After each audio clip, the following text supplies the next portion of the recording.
जय श्री कृष्ण दोस्तों, हर हर महादेव। कैसे हैं आप सब? स्वस्थ और सुरक्षित होंगे।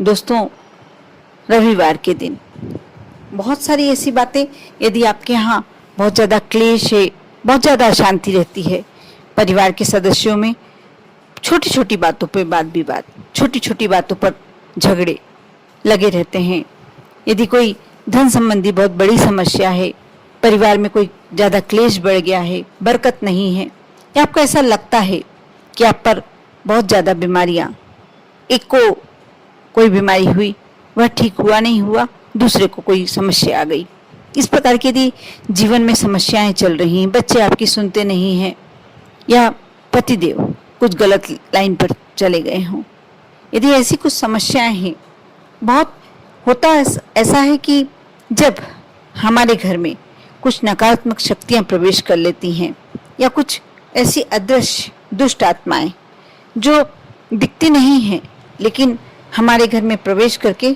हमारा हमेशा कुछ ना कुछ गलत उपयोग करती हैं। हमारे घर में क्लेश भी इसी कारण से होता है कि किसी का साया, गलत शक्तियों का साया जब हम पर पड़ता है तो हम अपने आप ही काबू में नहीं रहते, आपे में नहीं रहते। कभी बिना बात ही क्रोध आ जाता है और एक व्यक्ति ही नहीं इस समस्या से ग्रसित होता, परिवार के सभी सदस्य, किसी को एक शब्द बोला वो सामने से दो शब्द तैयार होते हैं। इस प्रकार घर में अशांति बनी रहती है, सुख समृद्धि नहीं रहती। सबसे पहली बात तो जिस परिवार में सामंजस्य नहीं है, शांति नहीं है, उस परिवार में धन का भी कोई महत्व नहीं है। धन से आप ऊपरी सुख पा सकते हैं, लेकिन यदि अंदर का सुख चाहिए, आपको सुख शांति चाहिए, तो आपस में प्यार होना बहुत जरूरी है। और आपस में प्यार होता है तो धन की वृद्धि भी होती है, क्योंकि व्यक्ति जो फ्रेश मूड से एकदम शांति से कोई जो कार्य करता है उसमें सफलता भी पाता है। इसलिए आज जो मैं उपाय बताने जा रही हूँ बहुत ही छोटा सा और प्रत्येक व्यक्ति कर सकता है।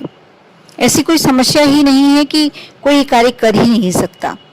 प्रति रविवार आपको यह उपाय करना है। बस सुबह उठ के सबसे पहले आप यह उपाय कर दें और उसके बाद आप शाम तक पूरा आकलन करना कि आज आप में क्या पॉजिटिविटी दिख रही है, आपके घर में क्या पॉजिटिव रिजल्ट्स मिले हैं, क्या एक तरह से सकारात्मक ऊर्जा आपके घर में लगेगा आपको कि कुछ ना कुछ तो बदलाव अवश्य है।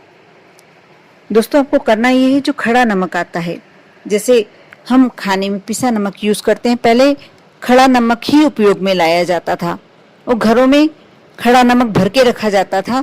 जब जितनी आवश्यकता होती थी उतना नमक ले लेते थे, उसको पीस लिया जाता था और कुछ दिन तक वह मिट्टी की बर्तन में, कांच की बर्नियों में भर के रखा जाता था। उसके बाद फिर खत्म हुआ और वो खड़ा नमक घर से ही निकाला और उपयोग में ले लिया। कहते हैं जिस घर में खड़ा नमक रखा होता है उस घर में कभी धन की कमी नहीं होती, पैसे की कमी नहीं होती, कोई गलत लाइन पर नहीं जाता, परिवार का कोई मेंबर कुछ गलत आदतों में नहीं जाता।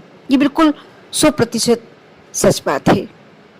ऐसी बहुत सारी बातें हैं जो हम पीछे छोड़ चुके हैं और जो हमारे लिए बहुत अच्छी थी, जो हमारे पूर्वज करते थे, हमारी दादी नानी किया करती थी, वह कार्य यदि हम अपने परिवारों में आज भी करते रहें तो बिल्कुल सही बात है ये कि हमें सुख अपने घर में ही प्राप्त होने लगेगा। हमको कहीं भटकने की आवश्यकता नहीं होगी। कहीं भी कोई परेशानियां तो जीवन में आती ही, मानव योनि में आपने जन्म ही इसलिए लिया है कि आपको हर तरह के सुख दुख सब भोगने ही भोगने हैं। लेकिन समस्याएं कितनी भी बड़ी हो, आती अवश्य है। जब परिवार अपना साथ देता है, परिवार में प्रेम होता है, हम कितनी भी बड़ी समस्याओं से ग्रसित हों, वह समस्या छोटी लगने लगती है। सब मिलकर उसका सामना करते हैं और जब सब मिलकर सामना करते हैं वो समस्या छोटी हो जाती है। आज जो मैं उपाय बताने जा रही हूँ बहुत छोटा सा है। आप रविवार के दिन जब सुबह उठते हैं, सबसे पहले, यदि वैसे आज भी घरों में ऐसा होता है कि चाहे हमने कितनी भी मैड लगा के रखी हो, काम वाली आती हो, लेकिन एक बार की झाड़ू हमें घर में अपने आप ही लगाना चाहिए। सुबह उठते से सबसे पहले अपने इष्ट को नमस्कार करें, अपनी हथेली दर्शन करें, उसके बाद आप ब्रश करके झाड़ू सबसे पहले झाड़ू लगाना चाहिए, जो किचन का प्लेटफॉर्म होता है वो साफ करना चाहिए। इससे हमारे घर में समृद्धि बनी होती है। और जो रात भर की नकारात्मक ऊर्जा हमारे घर में प्रवेश करी हुई थी वह सुबह हम उठा के बाहर निकाल दें। इसलिए हमें सुबह की एक बार की झाड़ू तो अवश्य अपने हाथ से लगाना चाहिए। खैर, वह आप लगाते हैं या नहीं मुझे नहीं मालूम, लेकिन जो मैं उपाय बताने जा रही हूँ, खड़ा नमक 1 टुकड़ा चाहिए और झाड़ू। झाड़ू भी आपको नहीं लेना है, आप पुरानी झाड़ू भी ले सकते हैं जो आप उपयोग में लेकर रखे हुए हैं। आप झाड़ू को जमीन पर रख दें। सबसे पहले सुबह उठकर बिना नहाए आपको ये कार्य करना है और उसके ऊपर से 7 बार खड़ा नमक, जो अपनी डली लेके रखी है नमक की, उसको सीधे हाथ में पकड़कर और 7 बार झाड़ू के ऊपर से, जैसे आप अपने ऊपर से नजर या बच्चे के ऊपर से नजर उतारते हैं उस प्रकार आपको झाड़ू की नजर उतारना, ये मान लीजिए आप। क्योंकि झाड़ू हमारे घर की लक्ष्मी कही जाती है और जब आप झाड़ू की नजर उतारते हैं और उसे किसी भी दिशा में, वैसे तो उसे सबसे पहले दक्षिण दिशा में फेंकना चाहिए, लेकिन यदि आपको दिशाओं का ज्ञान नहीं तो आप किसी भी दिशा में फेंक सकते हैं। यदि दक्षिण दिशा का आप जानकारी रखते हैं तो दक्षिण दिशा में फेंक दें और तुरंत बिना पलट कर देखे हुए घर के अंदर आ जाएं। बस आपका काम हो गया। ये काम आपको सुबह उठते से ही बिना स्नान किए करना है और आप थोड़ा सा नमक बुलाकर रख लें और प्रति रविवार करें।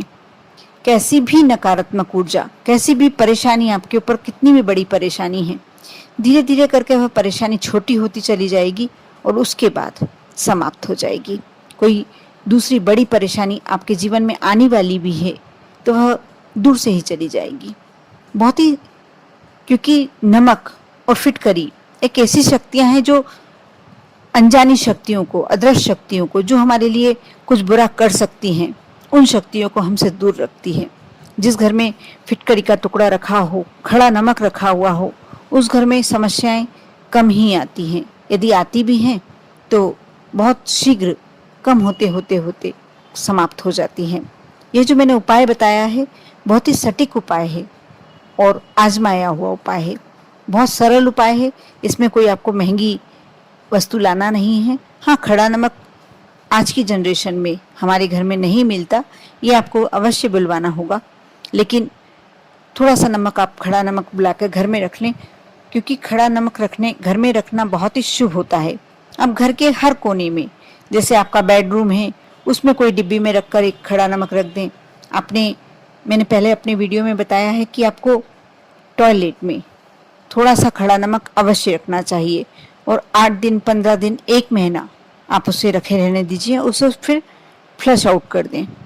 इससे आपकी घर की जितनी भी नकारात्मक ऊर्जा है वह फ्लश आउट हो जाती है। ये एकदम चमत्कारिक उपाय है। ये सबसे सस्ता और सबसे सुगम उपाय है। यह उपाय कोई बच्चा भी कर सकता है। इसमें पीरियड्स की भी गड़बड़ के लिए कोई प्रॉब्लम नहीं है। यदि आप एमसी पीरियड में भी हैं तो ये कार्य कर सकते हैं, क्योंकि इसमें छुआछूत का कोई मतलब नहीं है। इसलिए आप अवश्य इस उपाय को करें और अपने जीवन को बहुत ही सरल और सहज, एक बार इस उपाय को अवश्य आजमा कर देखें।